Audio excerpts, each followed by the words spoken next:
Bonjour à tous, j'espère que vous allez bien. Bienvenue dans cette vidéo. Le pervers m'accuse de provoquer sa colère. Suis-je responsable? Si vous ne me connaissez pas, je suis Tiffany, psychologue clinicienne, thérapeute psychocorporelle et conseillère en fleurs de bac. Et je vous propose mes connaissances et mes expériences dans le domaine de la psychologie, de la physique quantique et de la spiritualité.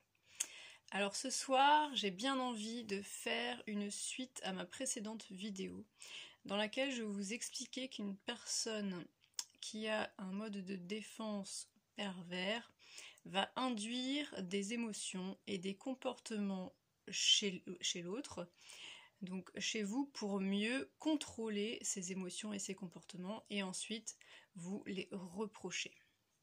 Alors je me suis fait une remarque après cette vidéo où j'étais pas très à l'aise et je me suis dit mince, mais est-ce que les gens ne vont pas croire justement qu'ils sont pervers narcissiques parce que c'est précisément ce que une personne perverse va leur reprocher, va leur dire.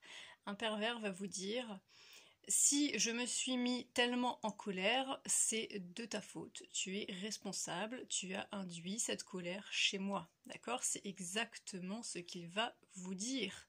Mais rappelez-vous ce que je vous ai expliqué dans mes précédentes vidéos. Son mode de défense préféré, c'est la projection. Donc évidemment qu'il va vous accuser de fonctionner de cette façon-là.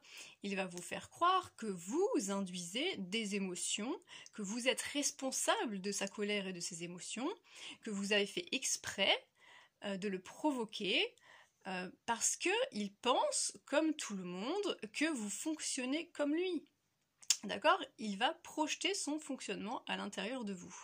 Donc là, c'est très important de se connaître, encore une fois, de savoir pourquoi vous faites les choses, quelles sont vos intentions, qu'est-ce qui vous anime, qu'est-ce qui déclenche des émotions et des réactions chez vous. Et je vais vous expliquer ce qui se passe dans une scène, si vous voulez, avec un pervers narcissique, qui va finir par vous dire ça. En fait, à la base, ce qui va déclencher souvent des réactions de colère et d'agressivité chez la victime, ce sont des comportements de passivité, d'agressivité passive, pardon. Et en fait, l'agressivité passive, c'est une agressivité qui est masquée, qui est sournoise, qui est subtile, qui se fait à huis clos. Le pervers va toucher les failles qu'il y a chez vous de manière très subtile, parce qu'il vous a analysé avant, parce qu'il a observé ce qui vous faisait réagir et qu'il va appuyer sur ces failles et ces boutons rouges, d'accord ? Donc, lui va utiliser l'agressivité passive. Ça ne se voit pas, d'accord? Ne pas tenir sa parole, c'est pas de l'agressivité qui se voit.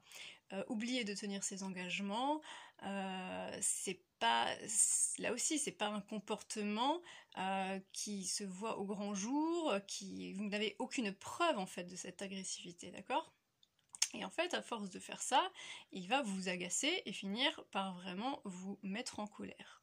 Sauf que si vous remontez le fil de l'histoire, vous allez vous rendre compte que quand c'est arrivé la première fois, vous avez essayé de dialoguer. D'accord? Puisque ça, c'est votre mode de fonctionnement. Votre mode de fonctionnement, c'est de dialoguer avec l'autre, de lui dire: écoute, j'ai remarqué ça, ça me dérange, ça ne me plaît pas, ça me met mal à l'aise, est-ce qu'on pourrait en discuter? Est-ce que tu pourrais éviter de faire ce genre de choses, etc. Vous le mettez finalement en face de ses contradictions, vous lui dites comment vous vous sentez, et au fur et à mesure du temps, vous vous rendez compte que ça ne sert à rien, que vos tentatives de dialogue échouent à chaque fois. C'est ça la vérité, d'accord? Et face à ce constat-là, en fait, soit vous ne dites plus rien, donc vous tombez dans un mutisme et vous laissez tomber voilà, vos besoins, vous vous oubliez dans la relation parce que vous voyez que finalement vous n'êtes même pas entendu, vos limites sont sans cesse transgressées même si vous tentez de les poser, ce genre de choses.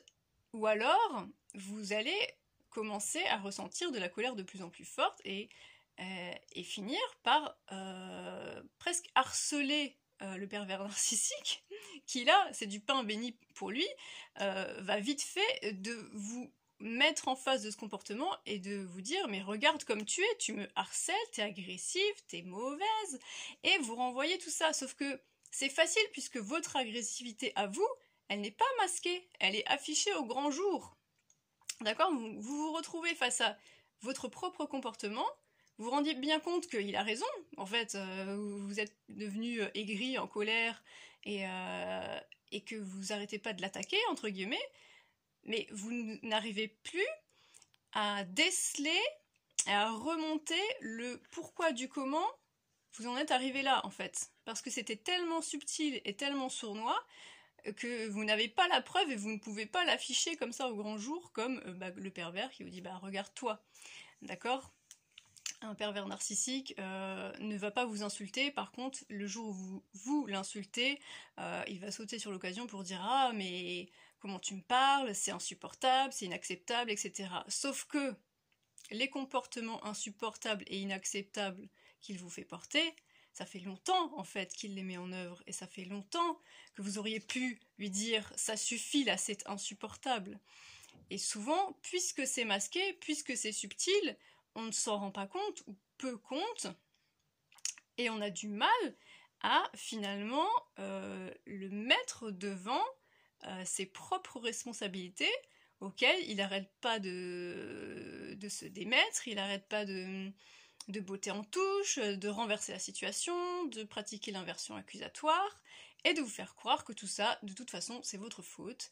Et puis regardez-vous, vous êtes complètement folle ou fou, vous vous mettez en colère pour rien, vous faites des histoires pour rien, alors que si, en fait, d'accord, vous faites des histoires pour des raisons tout à fait légitimes, dont la principale, c'est d'exister dans la relation, que vos besoins soient respectés, et de faire valoir vos droits tout simplement, d'accord, qui sont totalement piétinés et niés par une personne qui est sous un mode de défense pervers. Donc là aussi, ne croyez pas tout ce que le pervers narcissique dit, d'accord, si vous avez repéré des comportements toxiques chez une personne, pourquoi cette personne serait capable de faire un diagnostic clinique pour vous dire que c'est vous le pervers narcissique en fait? D'accord, ça n'a pas de sens. Donc, gardez toujours en tête qui vous êtes, pourquoi vous faites les choses, et qu'en fait, quand vous essayez ou quand vous mettez l'autre en face de ses contradictions, c'est pas pour le piéger, c'est pour dire ça ne me convient pas, je ne peux pas vivre comme ça, je ne peux pas vivre avec quelqu'un qui a un discours paradoxal tout le temps, qui me dit une chose et qui fait l'inverse, ou qui dit une chose et qui dit l'inverse 5 minutes plus tard, ça, ce n'est pas possible, c'est insupportable. Et c'est à vous de le dire avant que la situation s'envenime et que vous vous retrouvez dans une situation où les rôles sont totalement inversés et vous finissez par culpabiliser, vous remettre en question et vous demander si c'est pas vous la personne perverse. D'accord ? Donc ça, c'était important, je pense, de l'entendre suite à ma vidéo, puisqu'évidemment que le pervers induit des émotions chez vous, mais va vous accuser de ce comportement. D'accord ? C'est sa spécialité. Donc voilà, j'espère que ça vous aura peut-être rassuré par rapport à ma vidéo précédente. Et je vous souhaite une bonne soirée ou une bonne journée, et je vous dis à très bientôt.